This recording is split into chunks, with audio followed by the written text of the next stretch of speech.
ये रहे आपके सब प्रश्न पत्र। व्हाइटनर का उपयोग करना मना है। यदि किसी भी विद्यार्थी के पास हो तो कृपया मेरे पास जमा कर दें। सभी को शुभकामनाएं। समय समाप्त। कृपया अपनी उत्तर पुस्तिकाएं जमा कर दें। मैम, व्हाइटनर का इस्तेमाल करना क्यों मना है?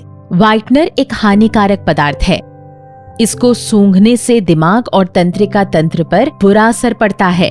ये ड्रग लेने की लत को भी बढ़ावा देती है। हमारी सरकार ने 18 साल से कम उम्र के बच्चों के द्वारा करेक्शन फ्लूइड, व्हाइटनर आदि का उपयोग करने पर रोक लगा दी है।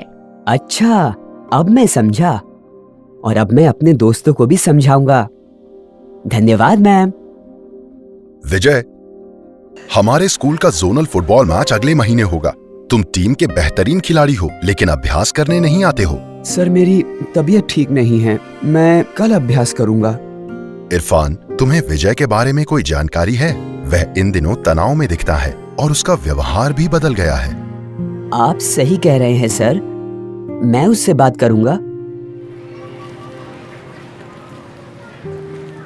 दुकान वाले से कहो कि वह अपनी दुकान यहाँ से हटा ले। सरकार के आदेशानुसार 18 साल से कम आयु के व्यक्तियों को तंबाकू उत्पाद बेचना वर्जित है और शैक्षिक संस्थानों के 100 मीटर के दायरे में भी तंबाकू उत्पाद बेचना वर्जित है।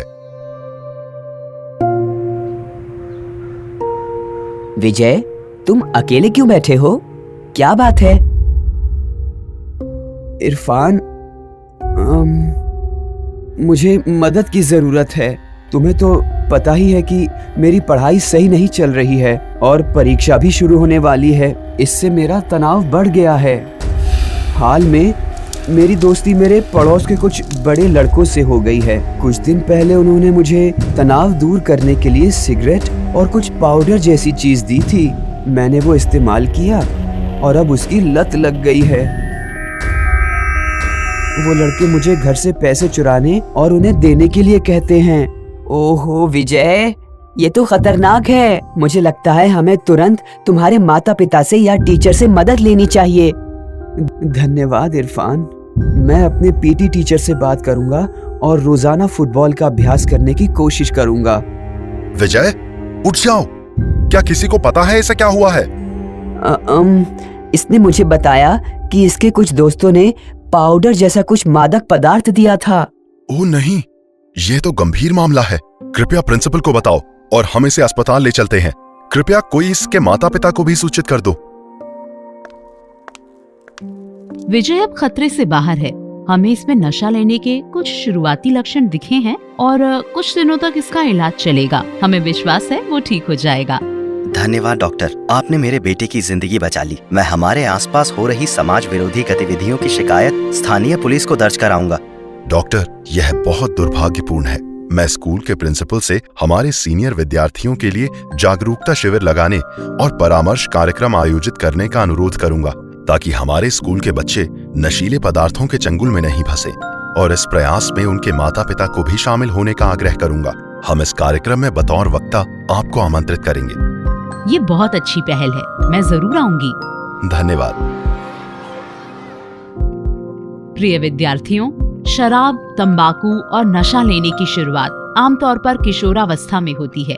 कुछ जिज्ञासावश लेते हैं तो कुछ यार दोस्तों के जोर देने पर और कुछ अन्य चिंता या मन में हीन भावना घर कर जाने की वजह से। इसका असर हमारी पढ़ाई पर, स्कूल से लगाव और अन्य गतिविधियों में भागीदारी पर पड़ता है। इसलिए आप सभी नशे को ना कहें और मादक पदार्थों से दूर रहें। मदद के लिए अपने माता पिता, टीचर या फिर दोस्तों से बात करें और किसी विश्वसनीय व्यक्ति की मदद लें। मैम, आप टीचर और माता पिता से कुछ कहना चाहेंगी? प्रिय शिक्षक और माता पिता, कृपया बच्चों से अपनापन बढ़ाएं और उनसे बात करें। इससे बच्चों का आत्मसम्मान और आत्मविश्वास बना रहेगा। कृपया उन्हें सामाजिक कामकाज में भाग लेने के लिए प्रोत्साहित करें। आइए हम सब मिलकर स्कूल को तंबाकू मुक्त रखने का संकल्प लें। धन्यवाद। बचपन और किशोरावस्था में बच्चों पर कई कारणों से नशीले पदार्थों के चंगुल में फंसने का खतरा रहता है, जिसमें उन पर और आसपास के माहौल पर बहुत बुरा असर पड़ता है। नशीले पदार्थों का बच्चों के मानसिक एवं शारीरिक स्वास्थ्य और कुल मिलाकर उनकी खुशियों पर बहुत बुरा असर पड़ता है।